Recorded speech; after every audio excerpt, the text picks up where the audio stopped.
What is up, familia? This is the content strategy that we're deploying in our business and we've used with our clients to grow our seven-figure online marketing company. But also, we use it for clients who want to reach their first six figures or multiple six figures, even seven figures and beyond. And so I'm really excited to show you today how that works. I want to dive into real quick all of those strategies and details. Now, the first thing I want to go to my iPad real quick to show you is that when I'm talking to clients about content strategy, I usually ask them what is their goal. And most everyone both have long term goals, right? And they have short term goals. Now, whenever I ask this question, usually the short term goal, the immediate goal is to make more money, right? So that's the first answer I get a lot. And then the long term goal is usually they want to grow their audience. And obviously, when you grow your audience, usually, if you do it right, if you have deployed a smart strategy like this one, you're going to make more money. Now, what most people get wrong is that yes, you need an audience, but you don't always need to focus on the long term goal in order to get short term results. Now, depending on where you're at in your business, yes, of course, you're going to need an audience. But chances are you need a much smaller audience than you think to start reaching this goal and monetizing your business, which is a very good news. I love seeing this. It's actually one of the biggest trends that we're seeing this year is like, hey, quality of leads, right, over quantity is everything. And I can't tell you how many people have like proverbially gone through quantity and they've like gone viral and have blown up their brands and their audiences, but they are absolutely broke. Why? Because quantity doesn't always mean quality, right? Just because you're attracting a ton of people doesn't mean that you're attracting the right people. And so we want to have a balanced approach here where, yes, you want to grow your audience because you need people to market to and sell to, but you don't want to do it at the detriment of actually attracting too wide of an audience or an audience that doesn't actually care about buying from you. So you want to balance this out. And what actually happens is in, this current trend that we're seeing right now, or like how content marketing is progressing, quality is everything. We see platforms like YouTube really pushing smaller channels. We see a huge shift in the way that brands want to do deals with creators and, small business owners as a result. And we're seeing really the end of celebrity marketing. We're seeing the end of influencer marketing. Brands are really gravitating towards quality. And so that means that sometimes having a small but mighty audience, and I would say not sometimes, most of the time, is actually more profitable than having a huge audience of people who do not want to buy from you. Actually, recently I saw that Alex Hormozi kind of switched up the way that he's producing content, in that he is, not having so much production, not so many edits and cuts and all the cool stuff. He's really just bringing it back down to good old educational format, because he's finding that the audience that he's attracting when he overproduces his content, when he has multiple angles, is actually there to be entertained and not really serious about putting in the work, implementing, and becoming his ideal customer. So that's something to keep in mind. This is how things are shifting, particularly this year. And I think I'm super here for it. It's amazing. Now that we've had that conversation about quality versus quantity, let's now talk about where I think you need to be doubling down when it comes to your specific strategy. And I'm going to go back here to the iPad real quick and show you guys what our content to customers method looks like. So this is the blueprint. This is our kind of trademark strategy that we use for all of our clients, what we run them through. And really there's 3 stages. Let me go back here to the slide so you can actually see it in order. 3 stages, and you're going to figure out what phase are you in? What stage are you in? The first one is you want to capture attention, right? You want to capture an audience, want to grow your audience, and you do that, of course, through content. The next one is the monetization phase. Now, these are not always linear, in that you might always, and you should be always, capturing new people and monetizing. Capturing new people and monetizing. That is the ideal. But when you are in a busy season like I am right now, and maybe you're busy running your business and you don't have a lot of time to produce content, if you already have an audience, like let's say you have a couple thousand subscribers on your email list, or you have a couple thousand readers on your blog, or even just a couple hundred subscribers on YouTube, you want to be able to focus on what makes sense for your business right now. And so again, going back to that short-term or long-term goal, sometimes monetizing is what you really need to focus on right now. And so we're going to talk about more about that. But the third phase here is scale. And so this is where you start bringing in a lot of attention, growing your audience, growing your brand, but you're still producing content that attracts and captures people, and you're still monetizing them, right? So it's kind of like a 1, 2, 3 punch, and you really want to make sure you have all three of them. Now, in the capture phase here, there's 3 different types of content that you want to be able to create.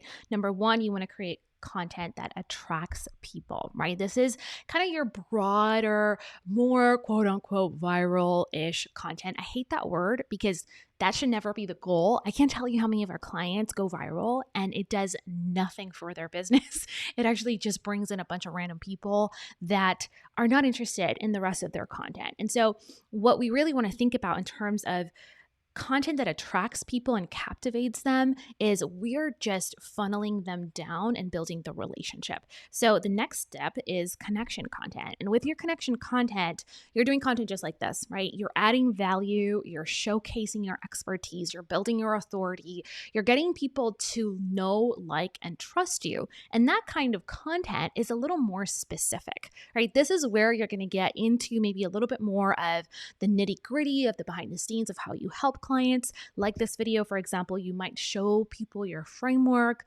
your blueprint, the process in which you sell what you do, or which you enable a transformation. And then finally, you're going to create content that converts. And that is content that is the intention of it is to have people really work with you, right? It's to have people come in and be sold on what you do. And that's where you're going to incorporate different levels of proof and process, and also you're going to incorporate a pitch, and you're going to talk about your product. And so that conversion content is usually, it could be, in a long form sales letter, it could be in a video sales letter, it could be just a sales email, depending on what format you prefer and where you hang out. That's really where it's going to live. Now, you can create this attraction, connection, conversion strategy for short form content. Like you could do this directly on Instagram, or you could do it on X, or you could do it on Facebook.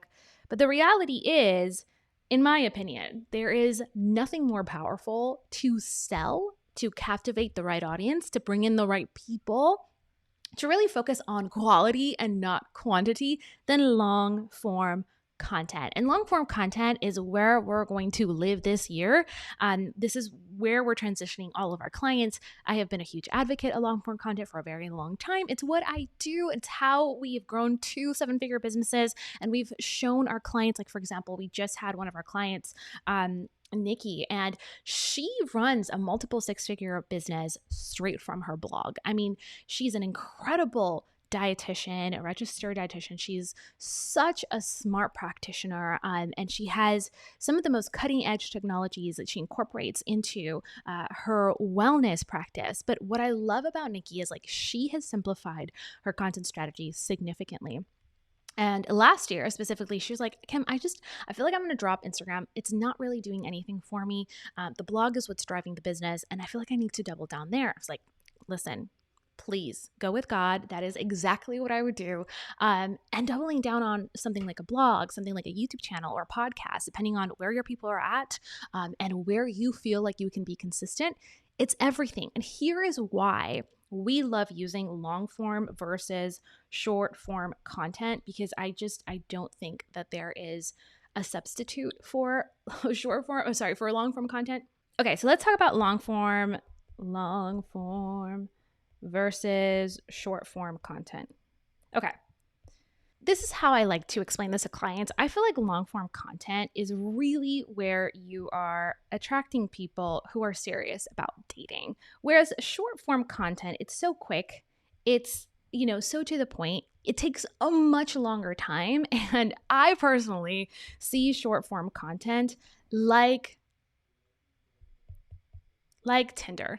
And I know people are going to get mad that I say that, but it's true. I mean, if you really think about it, you're scrolling. It's the same thing as not the same, but very similar as like swipe right, swipe left. Like personally, I don't know about you, but I would not be looking for a husband on Tinder. Whereas I would actually go and get a little serious about dating, and I would probably find them somewhere else, like church, for example. Hopefully, I mean, listen, I know there's been successful marriages from Tinder, and I met Chris on eHarmony. The original, you could say the original Tinder.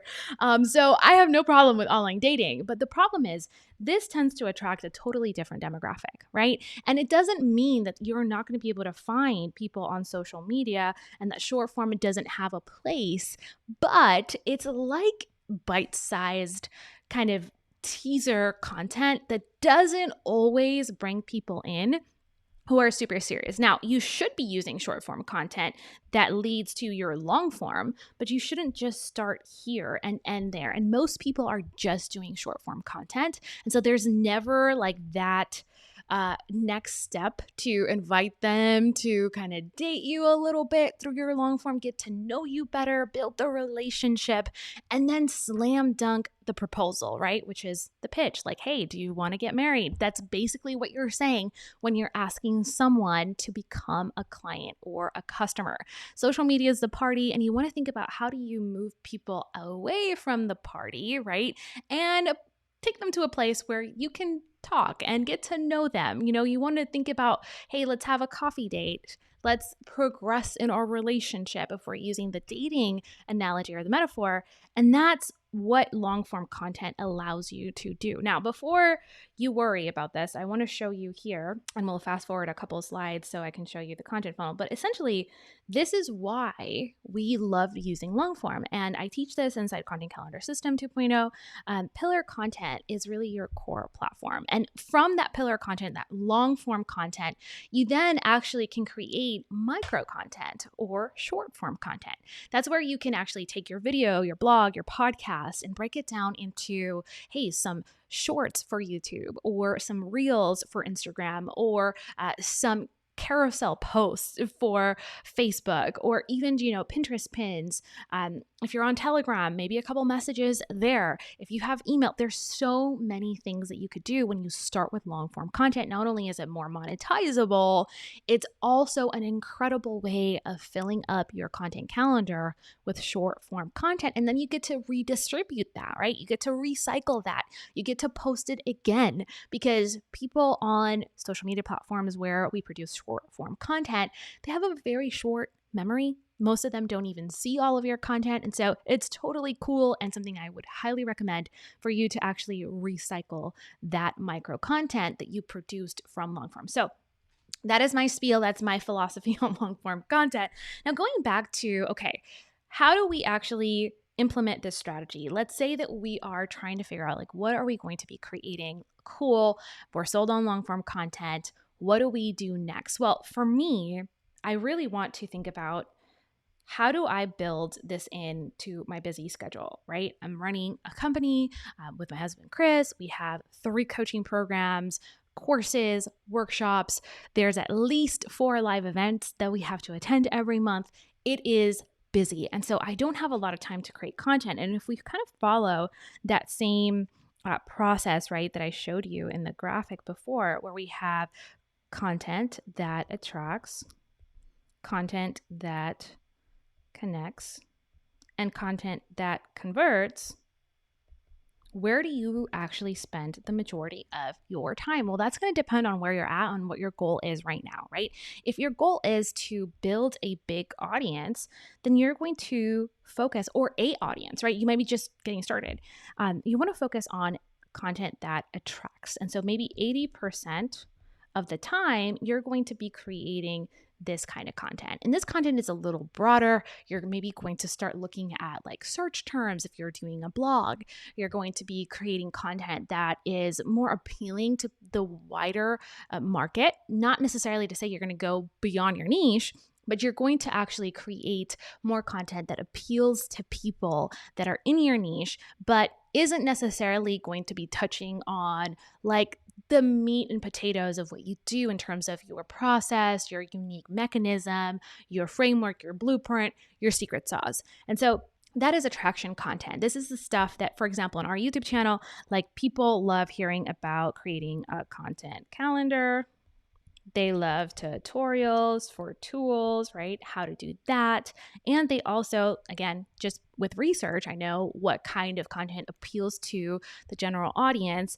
We're also going to be creating content, let's say, about productivity. And so that is my attraction content. If I'm in that phase of trying to build my own brand or I'm just getting started, 80% of the time I'm going to be creating attraction content. Now, if you are in the phase where you're like, I gotta monetize, I gotta make this happen, I want to, be able to build relationship quickly and then be able to pitch or direct people into a place where they can work with me, then I'm gonna go ahead and create some connection content. And that content is like this, right? It's not gonna be the thing that really makes people the most excited. This is not going to be content that like goes viral. It's not going to be content that gets a ton of views. It's not going to be content that, is going to really build a lot of followers or subscribers. But I'm creating this content for my existing audience. Existing audience.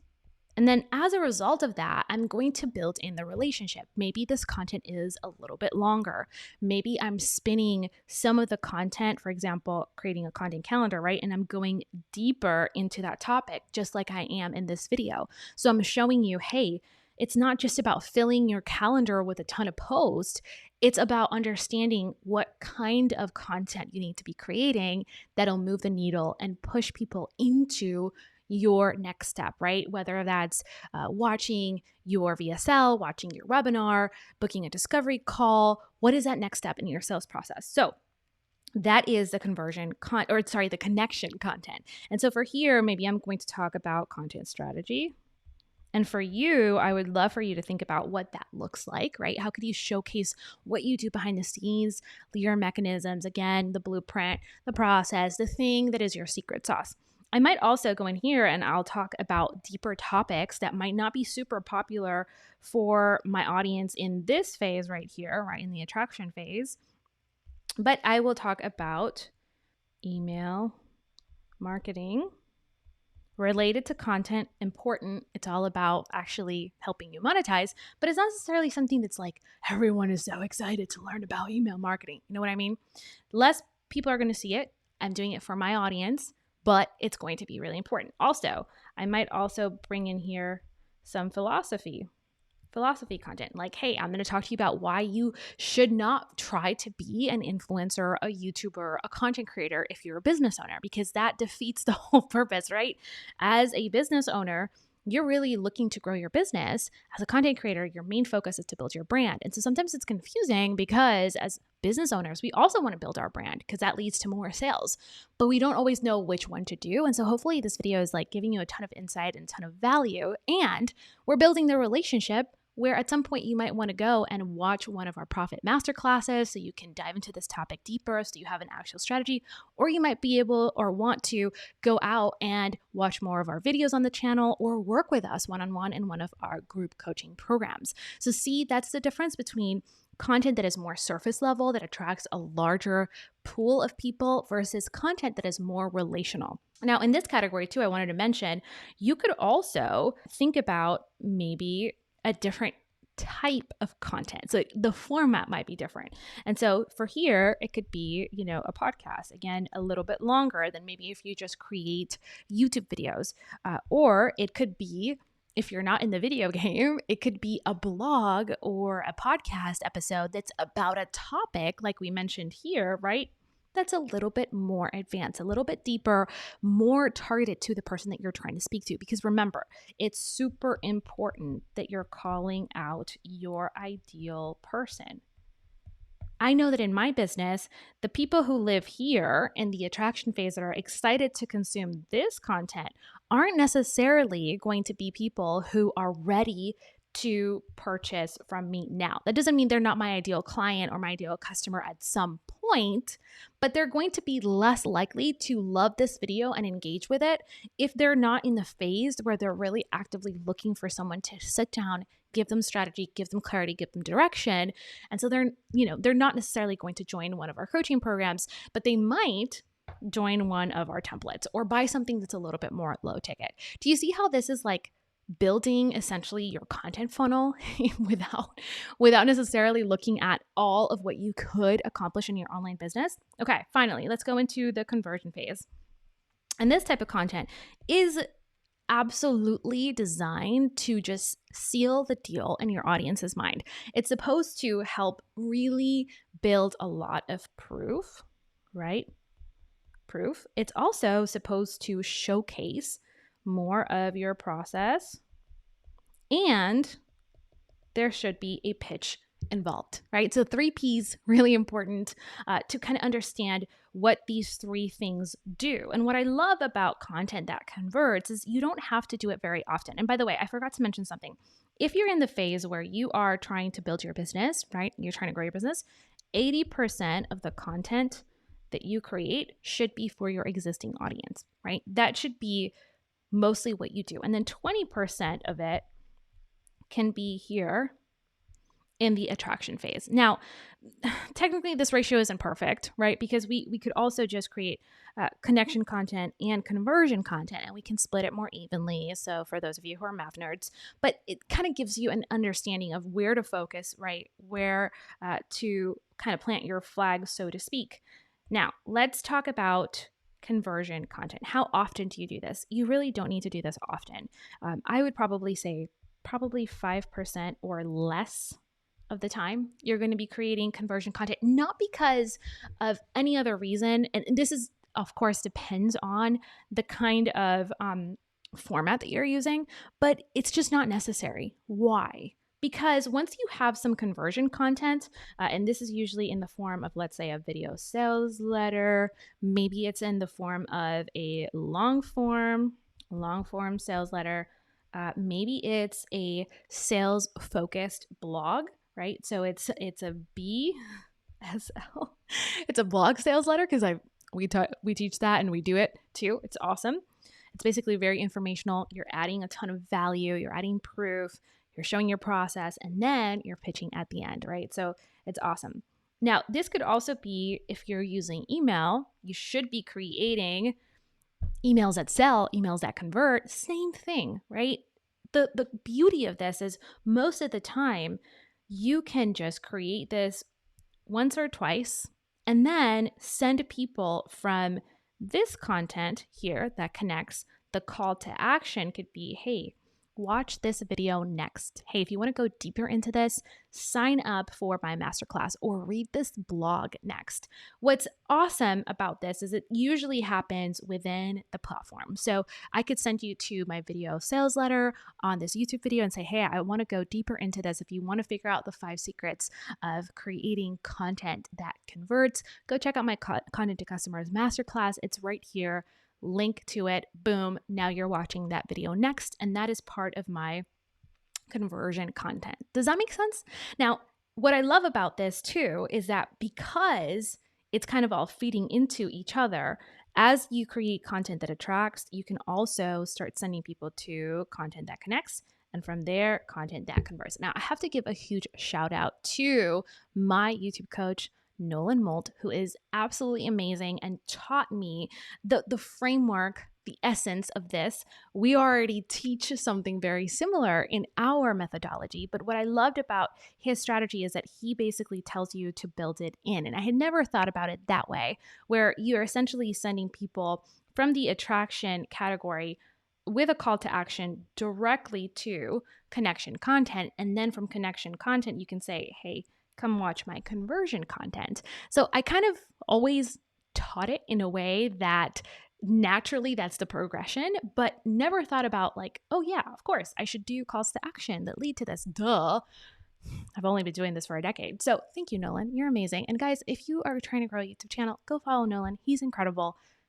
You're going to love his stuff. Okay. So Now that we have an idea of what the content strategy needs to look like, let's talk briefly about how do you make this happen? How do you make this work? And I'm going to have a whole other video episode to show you what the 4-hour content work week could look like, and maybe even we can shrink it to like 2 hours because we're in busy season. If you're kind of trying to grow your brand and you want to have like higher produced content, put more effort and energy, because I'm sorry, sometimes the content that attracts, that takes time. Like usually that's a little bit higher produced, right?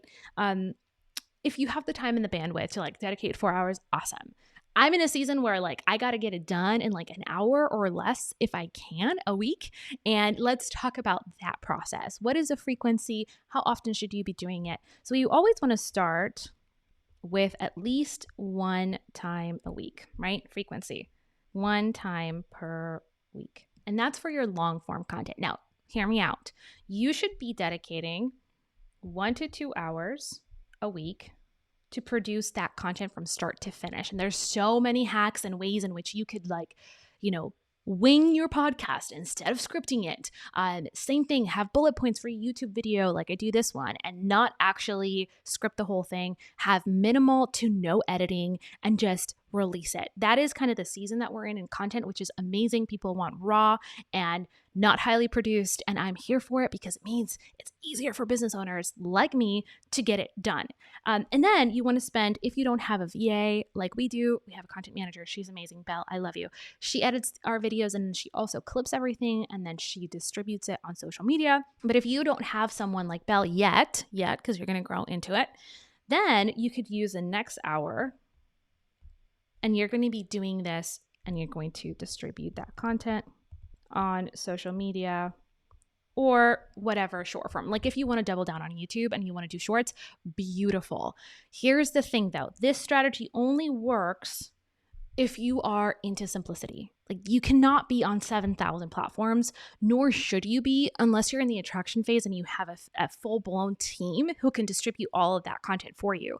I would much rather create a podcast and a blog or maybe like a video and a blog and send that out to my email list and that be like my whole game than to spend a ton of time cutting things, creating dedicated content for Instagram, etc. Because it's just the conversions are not there. So one of the things that I want to encourage you to do is to simplify, right? How can you make things easier? And for me, that's doubling down on 1 to 2 platforms, max.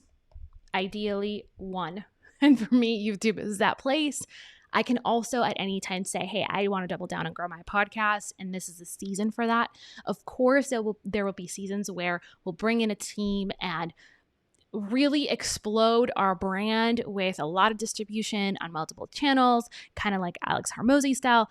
But that's not the season that we're in, nor is the season that I want to be in. So I'm very happy just doubling down on one platform and focusing there. It's not necessary, you guys. You do not have to be everywhere. That's a huge fallacy. And I have freaking case studies to prove it for days, but we don't have time to get into all of that. Just know there's actively people growing multiple 6 and 7 figure businesses with just one channel. I mean, look at content creators. Like they're crushing it. And usually they don't have time to do more than one platform. Maybe it's like YouTube and Instagram at most, but they're not like doing a Facebook group and, running a podcast and also doing a video show on YouTube because it's too much.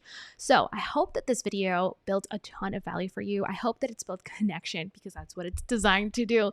And so, hey, I hope that you enjoyed this video. I hope that it builds value for you, that you are feeling more empowered and excited about your content strategy. I'm going to leave a video linked here where you can also go deeper into this topic. And I can show you 5 content moves that you need to be making right away to actually increase your visibility, increase your monetization, and scale out your business. Of course, we'd love to see you in our free masterclass as well. So if you want to actually get a full-blown strategy for how we actually turn more content into customers, check out the link below for that free masterclass. And I hope to see you in the next one.